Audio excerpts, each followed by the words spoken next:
buenas noches, sean todos bienvenidos a una edición más de Hablemos de Ciencia. En esta edición vamos a conversar sobre el hidrógeno verde como fuente de energía renovable.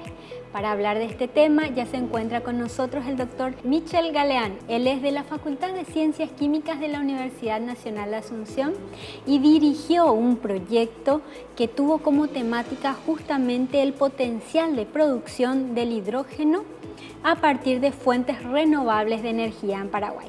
Buenas noches, doctor Michel. Buenas noches, Judith. Buenas noches a toda la teleaudiencia del programa Hablemos de Ciencia. Para mí es una enorme satisfacción estar aquí. Muchas gracias por la invitación. Y quisiera felicitar al CONACYT por este emprendimiento, por tener un programa de esta naturaleza, un espacio para que los investigadores podamos mostrar a la sociedad los resultados de nuestro trabajo. Porque al fin de cuentas es la sociedad la que nos apoya, de alguna manera nos financia, nos da soporte y por lo tanto este espacio permite mostrarle a la sociedad los resultados y los beneficios que puede aportar. Muchas gracias, Sí. doctor, y muchas gracias por haber acudido a esta invitación también.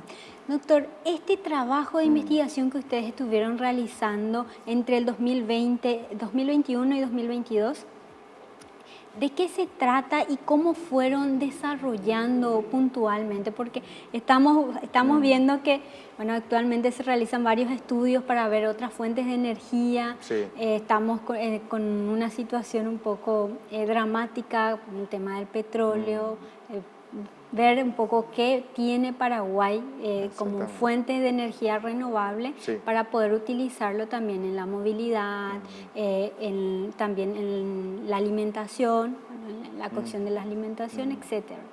Entonces, ¿cómo se desarrolla este proyecto, doctor? Sí, lo que nos motivó a realizar este proyecto fue la situación energética del Paraguay. Si nosotros nos fijamos en la matriz energética nacional, si bien el Paraguay tiene una matriz de producción 100% o casi 100% renovable a partir de la energía hidráulica, su consumo, el consumo del Paraguay de energía, presenta 40% de consumo de combustibles fósiles que son totalmente importados. Es una paradoja. Sí, y estos combustibles fósiles que importa el Paraguay, principalmente gasoil, gasolina y GLP, impactan fuertemente en la economía nacional. Nuestro país es vulnerable macroeconómicamente a los precios de los derivados del petróleo y la importación de estos derivados representa una salida de divisas del país y también afecta la balanza de pagos del sector del país. Claro, es una situación bastante complicada. ¿Y cómo surge esto? ¿Podemos en Paraguay tener hidrógeno verde? Podemos. Es más, el Paraguay tiene compromisos nacionales. En el Plan Nacional de Desarrollo Paraguay 2030, el Paraguay se puso como meta disminuir 20% el uso de combustibles fósiles y aumentar en un 60% el uso de fuentes renovables de energía. En su Política Energética Nacional 2040, el Paraguay se propone reducir el uso de combustibles fósiles importados y aumentar la participación de combustibles renovables nacionales o fuentes de energía nacionales y renovables como la bioenergía, la electricidad y otros combustibles que el Paraguay tiene, como el etanol, por ejemplo, también el biodiesel. Y en su Agenda Nacional de Energía 2019-2023, el Paraguay también hace énfasis en la necesidad de, además de reducir el consumo de combustibles fósiles, apostar a las fuentes renovables de energía y a los combustibles de origen nacional y renovable. Entonces, en ese contexto, y considerando que nuestros vecinos en la región ya tienen estudios, inclusive estudios muy avanzados del potencial de hidrógeno, por ejemplo Brasil, Argentina, Ecuador, Venezuela, ya hicieron estudios para que el Paraguay no quede rezagado, Bueno, empezamos con este estudio a ver el potencial que tiene el Paraguay de energía renovable y cuánto hidrógeno podemos obtener a partir de esas fuentes. ¿Y los resultados, doctor, qué concluyeron con este Los estudio? resultados. El Paraguay tiene un potencial significativo, interesante, para producir hidrógeno a partir del recurso solar, principalmente en la región oriental del Paraguay, occidental, en la región occidental del Paraguay, lo que contribuye también al aprovechamiento del recurso solar en la región occidental es que es una región poco habitada, con una insolación bastante interesante. Pero si nosotros nos fijamos, en el estudio nosotros abordamos 3 tipos de fuentes de energía renovable en el Paraguay: la eólica, la solar y la hidroeléctrica. La hidroeléctrica, principalmente pequeñas centrales hidroeléctricas y energía vertida turbinable. Así que voy a explicar esos conceptos. Si nosotros nos fijamos en estas 3 fuentes, las 3 producen electricidad, ¿sí? Sí. No nos dan otro tipo de combustible, electricidad. Sin embargo, la electricidad, almacenar la electricidad en grandes cantidades y por largos periodos de tiempo es complicado, ¿sí? Y ahí aparece el hidrógeno como una alternativa válida para almacenar esa electricidad de estas fuentes renovables intermitentes y estacionales, producir hidrógeno, almacenar ese hidrógeno y luego usar, ya sea como insumo químico o como vector energético. Para el caso del Paraguay, en el estudio nosotros nos enfocamos en el sector de transporte, porque 93% de los combustibles fósiles que importa el Paraguay proviene del sector de transporte. La idea del proyecto fue proponer un vector energético alternativo de origen nacional renovable para mitigar esa reducción de combustibles fósiles. Aquí, Judith, hay que enfatizar de que el hidrógeno no va a solucionar todos los problemas, es una opción más. Es una opción más, Sí. pero una opción renovable Sí. y de menor costo. Asimismo, dependiendo del origen de ese hidrógeno. Y en ese sentido, ¿tenemos equipamiento necesario en Paraguay para producir hidrógeno? Actualmente no fabricamos equipamientos para producir hidrógeno. El hidrógeno se puede producir de un montón de maneras, tiene varias vías de producción, pero en el trabajo nos enfocamos en la electrólisis del agua. ¿Cómo se daría eso, doctor? La electrólisis del agua consiste en quebrar la molécula de agua en sus componentes hidrógeno y oxígeno. El oxígeno se libera a la atmósfera y el hidrógeno es lo que se aprovecha. Y el equipamiento que hace esa rotura de la molécula del agua en sus componentes se llama electrolizador. Los electrolizadores no fabricamos en el Paraguay. Entonces son 2 componentes los que necesitamos. Necesitamos Sí. mucha agua Sí. y necesitamos el equipamiento que funciona a base de electricidad. Sí, necesitamos el equipamiento que funciona a base de electricidad, que es el electrolizador. Bueno, para que el hidrógeno vía electrólisis del agua sea competitivo, tiene que ser barato, obviamente, y para eso necesitamos que la energía eléctrica sea barata, porque el costo total de producción de hidrógeno electrolítico, 70 a 60%, le pertenece a la energía eléctrica. 70%. Claro, un menor costo de la energía eléctrica Sí. va a significar reducir también el costo Así de es, venta sí. al consumidor final Sí. del hidrógeno cuando Sí. esto se pueda dar. Sí, exactamente, ya que la electrólisis del agua es un proceso que consume mucha electricidad, ahí el precio de la electricidad es muy importante, y el otro factor es el costo del equipamiento. Sí. ¿Y los resultados de este estudio ya fueron compartidos con otros órganos o otras instituciones vinculadas al área de energía, doctor? Asimismo, Judith, es más, en este proyecto participaron activamente el Viceministerio de Minas y Energía y también el Parque Tecnológico Itaipú.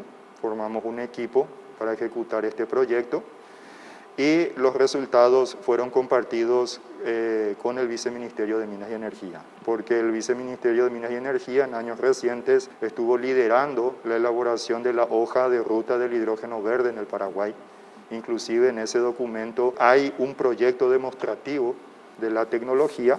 Espero que pueda realizarse en un corto plazo. Este estudio contribuye a tener más conocimientos para esta tecnología en el Paraguay. ¿Sí? Además de ese documento que el Viceministerio de Minas y Energía ya elaboró, nuestra investigación pretende aportar conocimientos sobre qué regiones del Paraguay presentan un potencial atractivo de energía renovable para producir hidrógeno. Abordamos el potencial técnico, en el trabajo, en la investigación no abordamos costos todavía, justamente por las limitaciones de tiempo, pero para futuros proyectos pretendemos incluir también costos. Me mencionó que en la región occidental es una de las áreas que, el recurso solar, que tiene recursos solares más importantes. Sí. ¿Y alguna otra área del país que pueda utilizarse para generar hidrógeno verde? Por ejemplo, el recurso hidráulico. En la región oriental, las pequeñas centrales hidroeléctricas presentan un potencial interesante.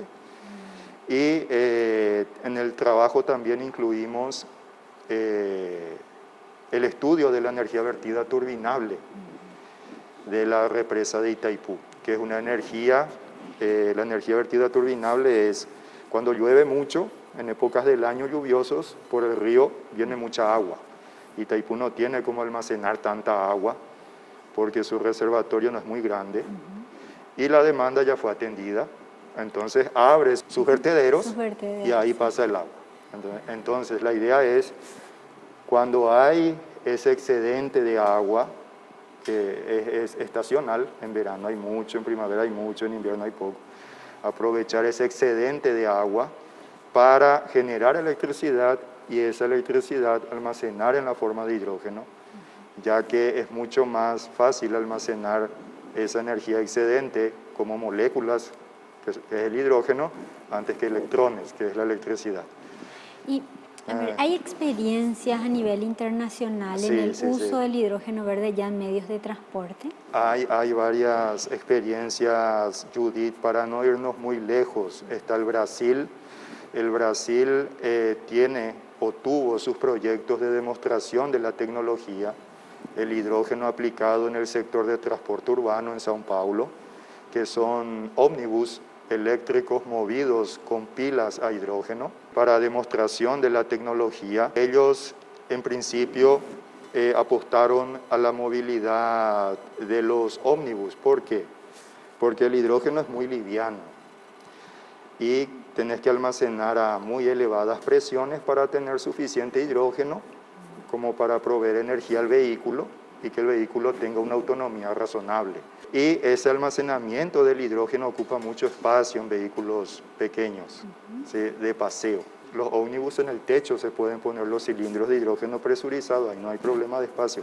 El ómnibus tiene un recorrido determinado, tiene un itinerario, entonces abastece de hidrógeno en su parada, hace todo su recorrido y vuelve a su parada. Y ese tipo de ómnibus, el eléctrico, tanto a hidrógeno como a baterías, es ideal para las ciudades. ¿Por qué, Judith? Porque en las ciudades está la contaminación del aire, que justamente los ómnibus y en general el transporte, al quemar el gasoil y la gasolina, emiten contaminantes en las ciudades y estos vehículos son limpios, ayuda a mejorar la calidad del aire en los centros urbanos.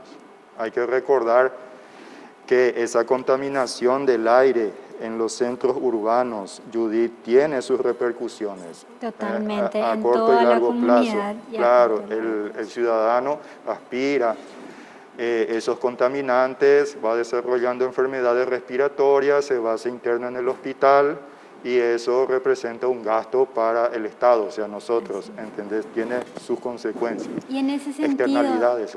En ese sentido, doctor Michel, ¿podemos soñar entonces en Paraguay tener un transporte público movido a hidrógeno? Podemos, por supuesto que sí, no va a ser inmediato. Y el Paraguay el escenario paraguayo se presenta interesante para implementar la tecnología del hidrógeno, motor eléctrico, pila combustible o pila hidrógeno en transporte terrestre pesado y también en embarcaciones, en barcazas. El Paraguay es tercero a nivel mundial, tengo entendido, en cuanto a la flota de barcazas que tiene. Es más, el Paraguay es un país mediterráneo. ¿Cómo sacamos nuestros bienes, nuestra producción para comercializar con otros países, con los extranjeros? A través de los ríos y a través de las rutas. Y por lo tanto, ahí el hidrógeno tiene una buena oportunidad. Claro, realmente podemos utilizar el hidrógeno verde en Paraguay, tenemos el potencial. Tenemos. Eso se ha visto como resultado de este proyecto. Sí, tenemos el potencial. Ahora necesitamos inversión para equipamiento y también para otro estudio que pueda definir también los costos. Sí.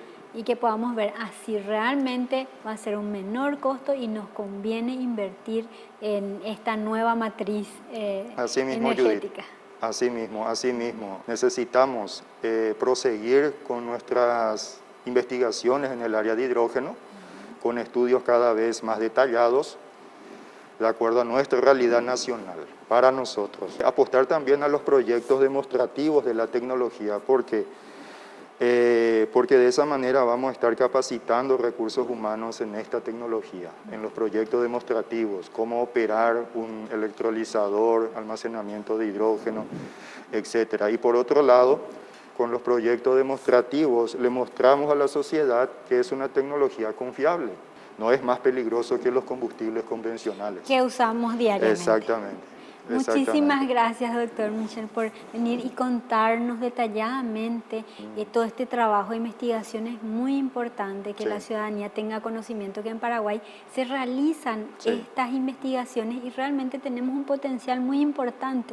El país puede, el país necesita probablemente mayor inversión en infraestructura, en equipamientos, en tecnología, o bien invertir para que aquí en Paraguay se pueda generar esa tecnología, que en Paraguay podamos construir nuestros propios equipamientos. Así mismo, Judith, totalmente de acuerdo contigo. El Paraguay es un país muy rico en fuentes renovables de energía. Desde mi punto de vista, la mejor inversión que puede hacer un país es en educación e investigación.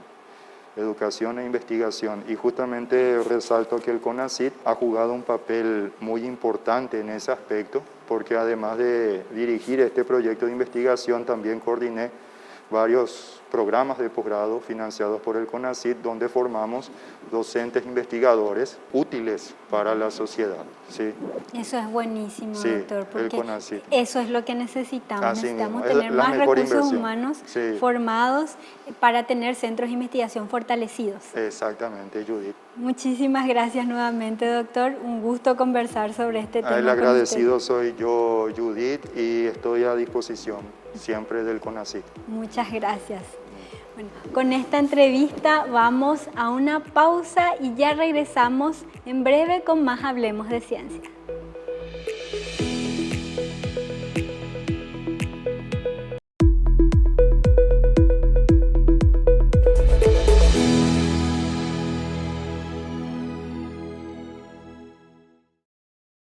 Estamos de vuelta con el segundo bloque de Hablemos de Ciencia.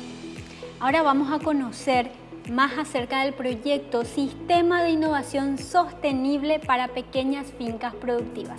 Este proyecto se desarrolló en la Universidad Nacional de Itapúa, en la UNI. Y la primera entrevista vamos a tenerla con la magíster Gladys Romero. Ella es investigadora principal de este proyecto y ellos lograron desarrollar un sistema de gestión integral para que un grupo de mujeres, 30 en total, puedan realizar trabajos y generar sus propios recursos a través de unas fincas agrícolas en sus propios espacios, en sus casas. Así que vamos con esta primera entrevista para conocer acerca de este proyecto. Con la investigación pudimos desarrollar un sistema de gestión justamente para impulsar de forma sostenible a pequeñas fincas familiares lideradas por mujeres rurales de Capitán Miranda, departamento de Itapú. Con eso fuimos desarrollando en varias etapas, y esto todo en línea con los objetivos de desarrollo sostenible, el Plan 2030 de Paraguay y los objetivos estratégicos de la Universidad Nacional de Itapúa. Esta investigación se desarrolló en 4 grandes etapas. La primera consistió justamente en el empoderamiento de las mujeres, donde se desarrollaron varios talleres tanto de empoderamiento como también asistencia técnica para que las mujeres puedan plantar de forma correcta todo lo que era el sistema de huertas. Así también con este proyecto, con esta investigación, se les proveyó de insumos para el desarrollo de sus huertas, todo con fondos del CONACYT. Y bueno, así fueron desarrollando sus huertas de forma muy productiva, pasando a la segunda etapa, que fue justamente el desarrollo de una línea de base donde pudimos conocer toda la realidad socioeconómica de las 30 mujeres que fueron beneficiarias de esta investigación, donde pudimos conocer aspectos de ingresos, cuál era la situación actual de su familia, cómo estaban sus huertas al inicio, si tenían, si no tenían. Y con eso hicimos las mediciones correspondientes de toda la investigación, de principio a fin. Posteriormente pasamos a la tercera etapa, que consistió en la aplicación del sistema de gestión, donde la acompañamos en todo el sector de la comercialización y administración de todo lo que implicó sus unidades productivas, desde la generación de una cartera de clientes, donde le contactamos con clientes donde pudieron hacer sus primeras ventas justamente. Y una cuarta etapa muy importante fue la comunicación estratégica desde principio a fin, donde participamos en medios de prensa, en TV, en radio, en ferias, donde las señoras pudieron justamente vender también y comunicar todo lo que vivieron dentro de lo que es el proyecto. Podemos mencionar 3 beneficios, si bien tuvieron muchísimos beneficios, ¿verdad? Podemos mencionar de que este sistema de gestión puede ser replicado en cualquier comité del país sin ningún problema, porque está registrado cada uno de los pasos con manuales correspondientes. Por otro lado, la importancia de la visibilización de las zonas rurales para la producción de los alimentos. Y también, como tercer punto, la disminución de la migración de los jóvenes rurales a centros urbanos, justamente en búsqueda de oportunidad, teniendo en cuenta la tendencia de la extinción de las zonas rurales del país. Con esta investigación pudimos ver justamente eso, la importancia de las zonas rurales en algo tan importante como es la generación de alimentos. De esta manera, la magíster Gladys Romero nos comentó detalladamente acerca de esta investigación que se desarrolló, como bien mencioné anteriormente, con 30 mujeres de Capitán Miranda en el departamento de Itapúa. A continuación vamos a conversar con Silvia Amarilla. Ella es directora del proyecto y nos va a comentar ya sobre los resultados finales de esta experiencia que tuvieron en Itapúa. Adelante con la entrevista, por favor. Como lo comentaba mi compañera, la investigadora principal Gladys Romero, tuvimos 4 etapas principales en esta investigación, de los cuales categóricamente tuvimos 4 grandes resultados que han dejado un impacto importante a la comunidad. El primer resultado obtenido fue el empoderamiento y sobre todo la sensibilización de estas mujeres, 30 mujeres rurales, que una vez capacitadas, entrenadas, han podido tener un despertar crítico para mejorar sus condiciones de vida, tanto de ellas como las de su familia. El segundo resultado que podemos mencionar consistió en el desarrollo de un diagnóstico que contiene información socioeconómica, necesidades, problemas, intereses de las 30 mujeres rurales que tenían fincas productivas, tienen fincas productivas en el distrito de Capitán Miranda. El tercer resultado importante, y el cual es, como lo mencionaba la compañera, replicable en todo el país, es el diseño de un modelo de sistema de gestión empresarial para fincas rurales. Esto ellos lo han llevado adelante ya. Y el cuarto resultado, y uno de los más importantes también, consistió en la difusión de los resultados por parte de las mujeres involucradas con el proyecto. Y esto se hizo a través de una estrategia multicanal, donde mismas las mujeres comunicaban los logros, los resultados que han tenido con esta investigación aplicada. Las mujeres recibieron desde el inicio capacitaciones, era ir practicando y llevando adelante todo lo que iban recibiendo en formas de capacitaciones. Durante el diagnóstico ellas fueron entrevistadas en sus domicilios, ellas mismas realizaban su diagnóstico, su análisis de la situación actual en la cual se encontraban, para después eso nos permitió tener un diagnóstico de cuál fue el alcance de la investigación al término de la ejecución. El impacto se dio paulatinamente, se iniciaba con un grupo pequeño, después las mujeres veían cómo sus compañeras iban creciendo, vendían, tenían ingresos estables y se iban acoplando las demás mujeres de a poco conforme a que veían cómo progresaban sus compañeras. Eso se dio dentro del comité. Logramos el objetivo de empoderar, sensibilizar a las 30 mujeres, no obstante también distintos otros comités que existen en la zona vieron los resultados y se sentían bastante interesantes en que se aplique con ellos también la misma investigación y la misma metodología aplicada. Los rubros que ellos cubrían era la agricultura de las hortalizas, tenían todas las producciones, eso es una característica destacable, un comité que producía gran variedad de productos. De hecho, participaron en varias ferias a nivel nacional por esa característica, por no enfocarse en un solo producto. El comité tuvo la capacidad de producir gran variedad de productos. En cuanto a hortalizas, también vendían quesos, gallinas, patos, cerdos. Entonces, cubrían importantes necesidades del mercado a través del comité y su producción. Finalmente, tenemos la entrevista con Mariel Vázquez. Ella es una de las 30 mujeres que trabajaron en esta investigación, en el desarrollo de estos sistemas productivos. Ella nos va a contar sobre su experiencia de trabajo, sobre lo que el proyecto significó en su vida y en su desarrollo personal y familiar, y por sobre todo en la comunidad en la que ella vive y trabaja. Vamos con esta entrevista, por favor. Nosotros somos un comité de 30 mujeres. Actualmente terminó ya el proyecto, pero nosotros seguimos el grupo. Inclusive tenemos mujeres que no querían entrar en el comité, que ahora están queriendo integrar en nuestro grupo. Yo encantada, yo quería hacer algo por mi barrio, ¿verdad? Veía que muchas mujeres plantaban en su huerta, ¿verdad? Pero nosotras somos solo de plantar, no sabíamos cómo cuidar, qué abono colocarle, todo eso yo al menos no sabía. Plantaba mi huerta solo por plantar. Yo organicé a mis vecinas, todas esas mujeres de mi barrio están en mi comité y nosotros nos reuníamos una vez al mes y todas querían entrar en el comité, todas querían hacer algo para ayudar en sus casas, mejorar su producción y vender para ganar el dinero, que ese es lo que queremos, ¿verdad? Tocar la plata. El primer paso que dimos con los ingenieros que se fueron ya, cómo tratar la tierra desde primeramente, ir conociendo cómo usar los agroquímicos, cómo plantar, y desde ahí comenzamos.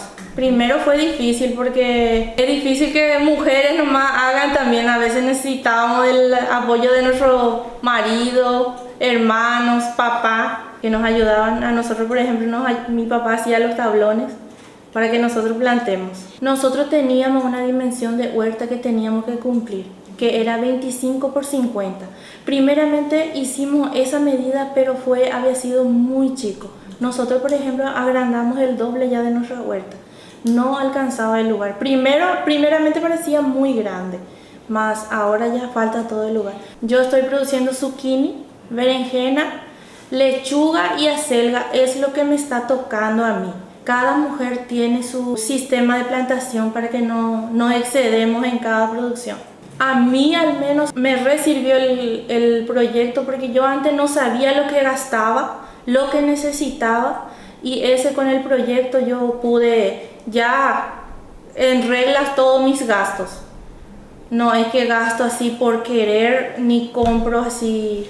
Sí, no estoy pudiendo ahorrar porque tuvimos también nuestro economista que decía que sí o sí teníamos que ahorrar, pero hasta ahora no lo estoy pudiendo conseguir. A mí en realidad me sirvió mucho porque yo antes hacía trabajo ajeno y ahora yo solamente trabajo en mi huerta y de eso estoy sacando para mis gastos. Y tengo más tiempo aunque sea para llevarle a mi hijo en la escuela y de compartir más con él también, porque ir a trabajar en otro lugar es muy difícil.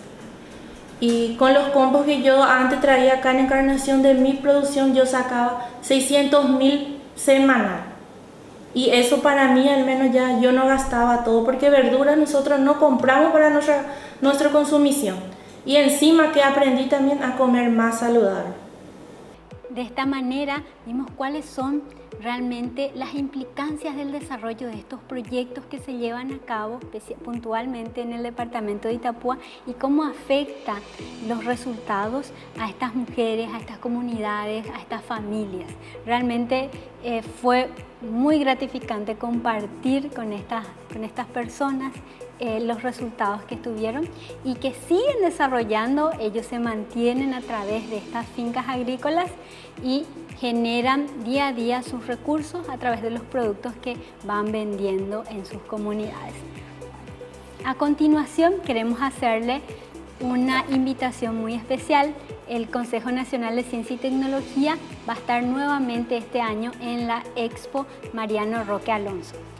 Vamos a estar del 9 al 24 de julio en el stand 1, que está en el acceso número 3 de la Expo.